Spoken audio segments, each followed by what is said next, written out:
buenos días, mis hermanos, el Señor les bendiga.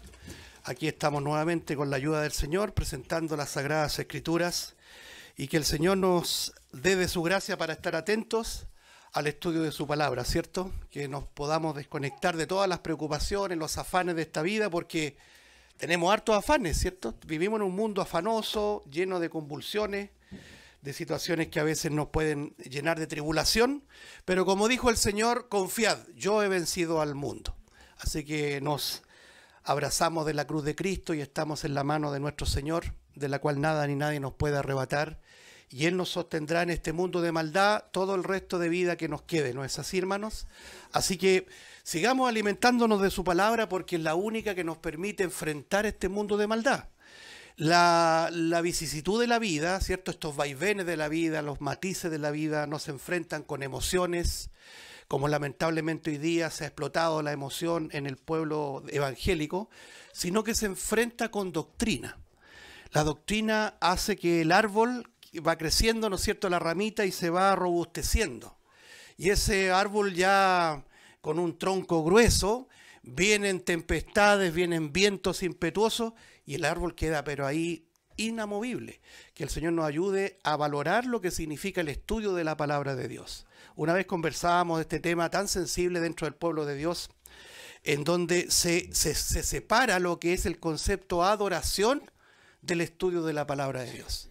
Entonces se dice reunión de estudio bíblico, es una cosa, reunión de adoración es otra cosa. ¿Pero quién inventó eso? Nosotros los hombres lo inventamos. Pero todo es adoración, hermanos. Nosotros cuando leemos la Escritura estamos adorando. ¿Qué es lo que hacía María cuando estaba ahí derramada, ¿no es cierto?, humillada ante los pies de nuestro Señor? ¿Se acuerda? Y el Señor lo dijo, María escogió la buena parte.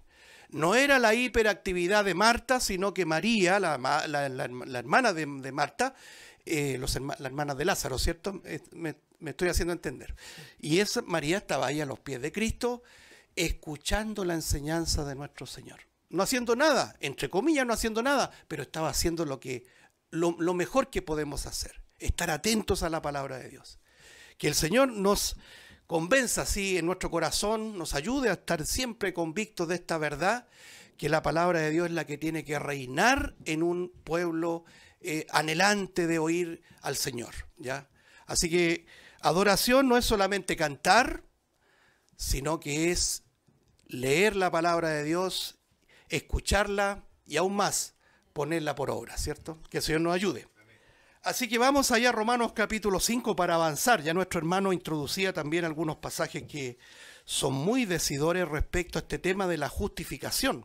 Vamos a dar lectura ahí, Romanos 5:1, que dice, justificados pues por la fe tenemos paz para con Dios por medio de nuestro Señor Jesucristo. La justificación. Acuérdense que hemos estado estudiando el Evangelio desde la eternidad. El Evangelio comienza allá en la eternidad, como dice la Escritura, desde antes, ¿cierto? Y estuvimos allá estudiando ese desde antes, desde la eternidad, donde el Señor nos conocía por nuestros nombres, aun cuando nosotros ni siquiera existíamos. Antes que te formase en el vientre, decía el Señor a Jeremías, ¿cierto? Antes que fuéramos un embrión, imagínense, ya lo conocía. Nuestros nombres eran conocidos desde antes. Ahí está el conocimiento anticipado, como Pedro lo dice más precisamente, esa presciencia de Dios, ese conocimiento desde antes. Y desde allá comienza también lo que es una elección soberana. El Señor escoge a quien Él quiera. Yo sé que estas doctrinas son las que golpean mucho a nuestra razón, porque nuestra carga religiosa siempre nos insiste en pensar de que no fue Dios quien escogió, sino que fuimos nosotros. ¿Se acuerda cuando nos enseñaban a levantar la mano? Levanten la mano todos los que quieren aceptar al Señor. Por lo tanto, la criatura es la que se dignaba a aceptar al Dios soberano. Pero después leíamos la Biblia, y en esto no quiero ser presumido, el Señor nos reveló esto no a nosotros, sino que a todos los creyentes de todas las edades, de todos los siglos, que han leído las Escrituras para que ésta se transforme en la única regla de conducta y de fe. Entonces, cuando uno se somete a la Escritura, va descubriendo la verdad. ¿Y cuál es la verdad? Que no es la criatura que acepta al Creador, sino que el Creador te ha aceptado a ti y me ha aceptado a mí por pura gracia y misericordia. Por lo tanto, la gloria siempre va a ser para Él. Entonces, desde allá viene esa elección soberana, una elección que no está sujeta a los méritos, ¿cierto? Lo leíamos ahí en el caso de Israel.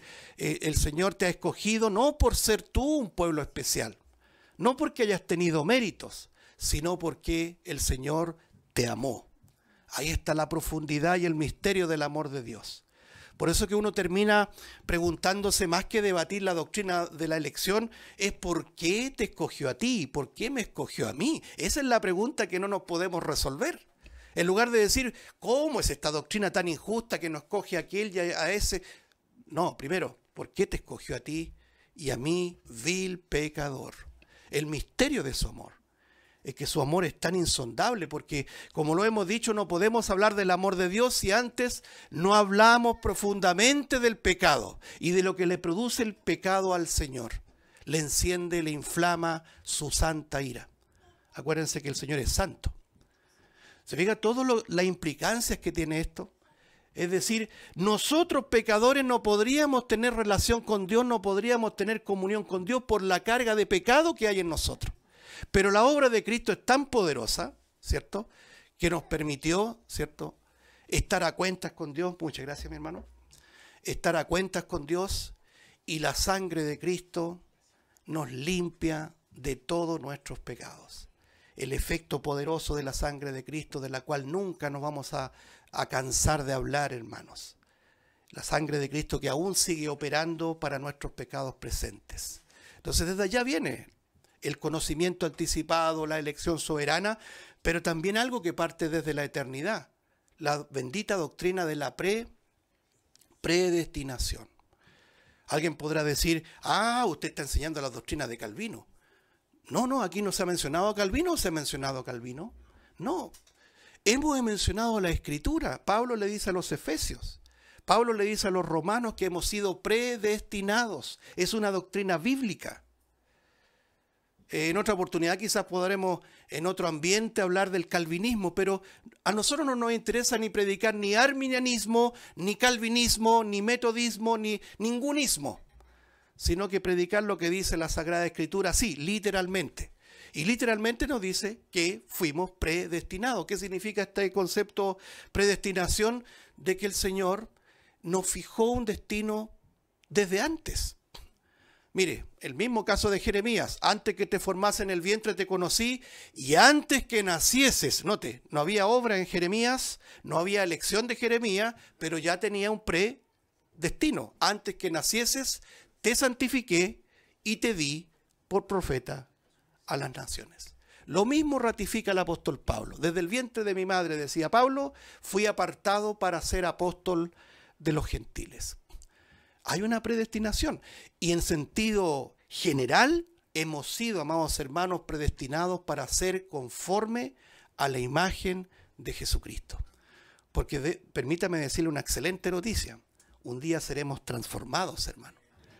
Tu pecado ya no será más en tu vida, ni en tu mente, ni en tu corazón, ni en tus miembros. Todo habrá quedado atrás. Nunca más ofenderás al Señor, ni en pensamiento, ni en palabra, ni en obra, ni en omisión, porque seremos revestidos de gloria a semejanza de la imagen de Cristo Jesús. Pero todavía falta un tiempo, hermanos.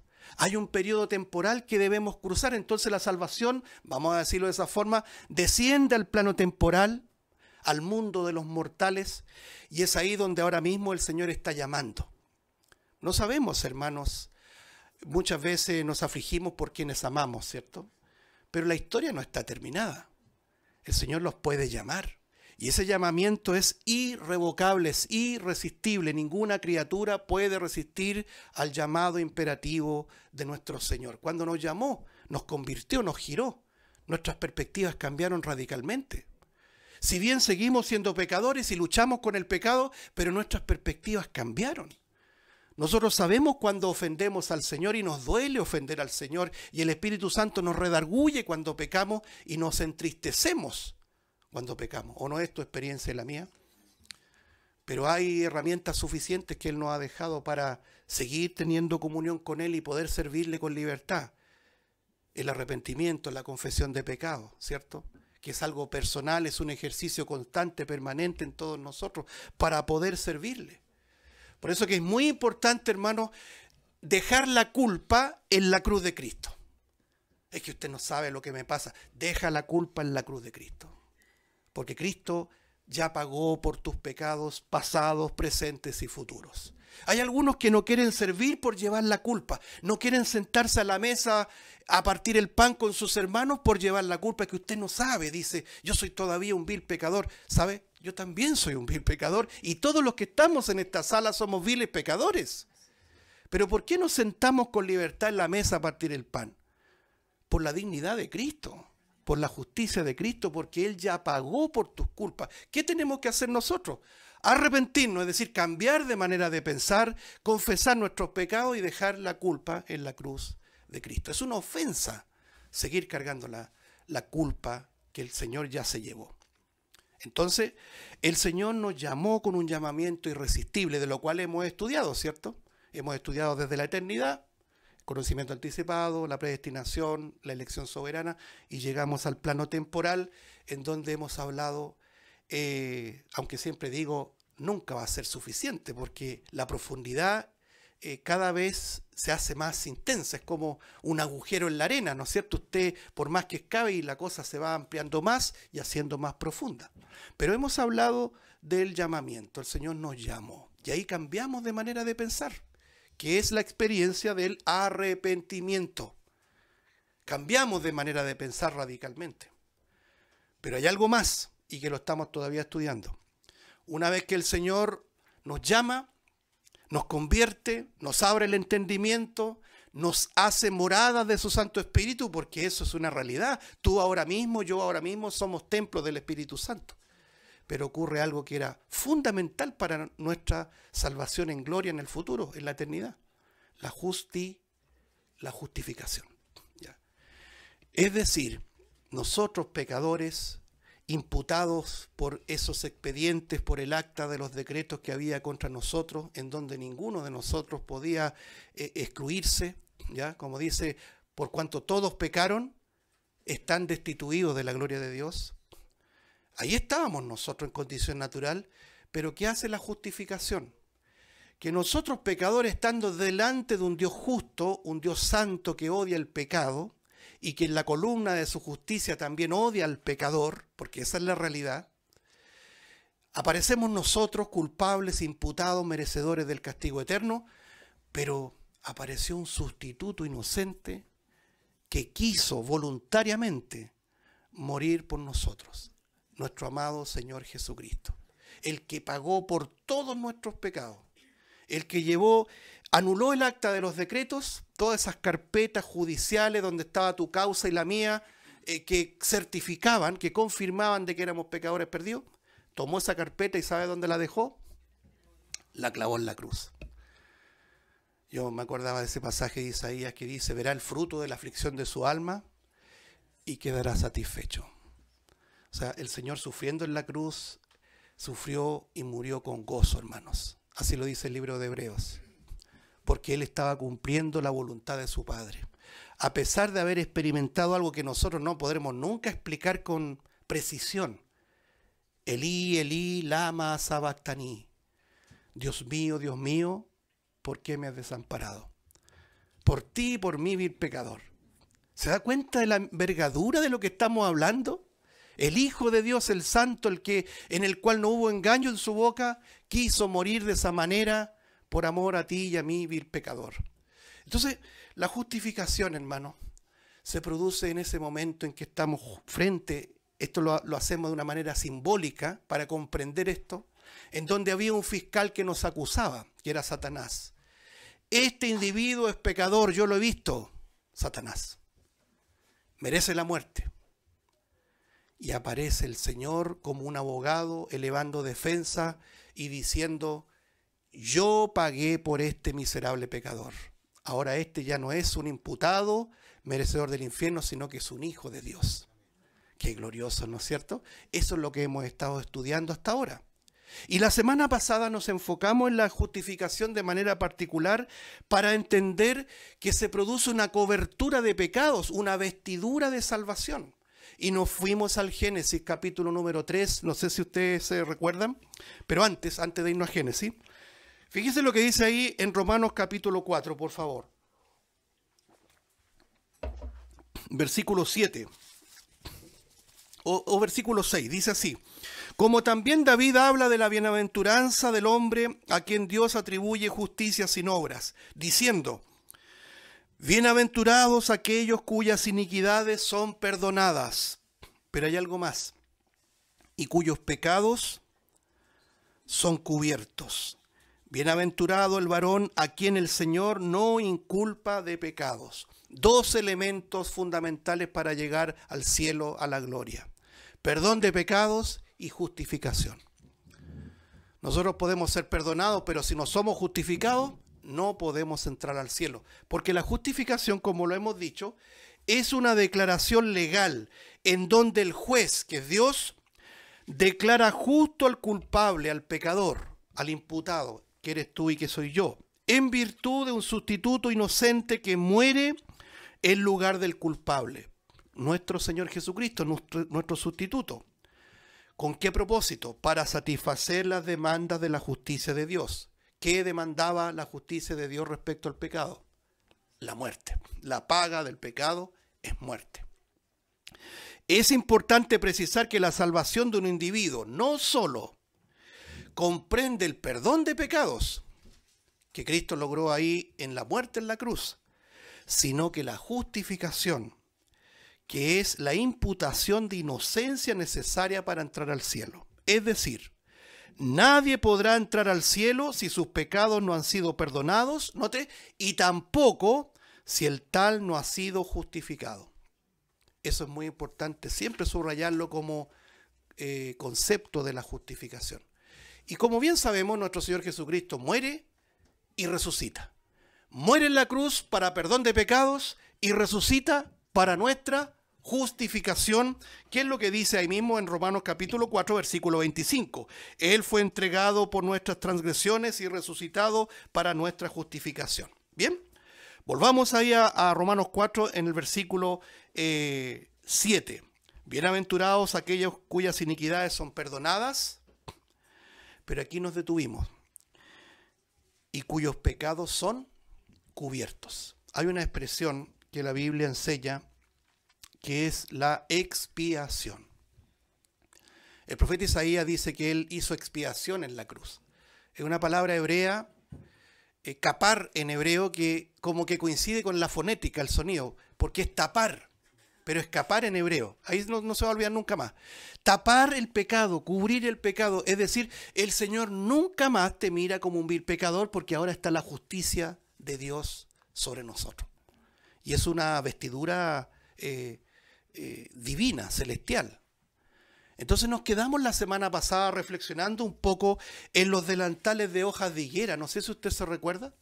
En el capítulo 3, versículo 7 de Génesis, cuando dice: entonces fueron abiertos los ojos de ambos y conocieron que estaban desnudos. Entonces, ¿qué hicieron ellos?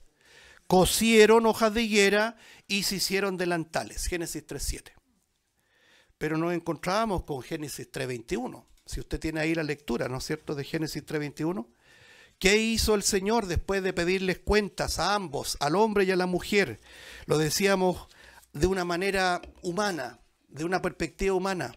El Señor podría haber borrado todo eso y haber comenzado de nuevo. Si lo vemos de una perspectiva humana, como muchos han dicho, hay un fracaso ahí en el plan de Dios. Pero nosotros bien sabemos que la Biblia no enseña eso. Dios nunca va a fracasar, nunca ha fracasado, porque Él es Dios. Lo que ocurrió ahí en el Edén es parte de su plan soberano. Usted se ha preguntado, yo sé que sí, lo digo en una forma ilustrativa, ¿de cuándo se inicia la historia del pecado? ¿En qué momento, en qué lugar? En el cielo. Es algo que uno se pregunta, ¿no es cierto?, y medita. ¿Cómo es posible, humanamente hablando, que el propio Señor dijo: en el cielo no hay orín que pueda corrosionar nada, ¿no es cierto?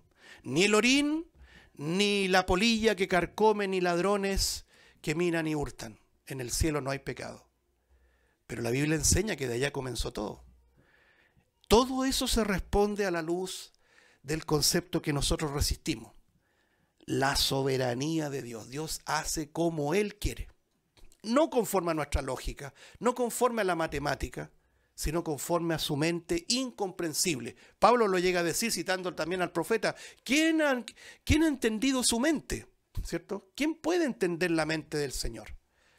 Sí, hermano, esto de ser presumido y decir yo soy doctor en divinidad, ya.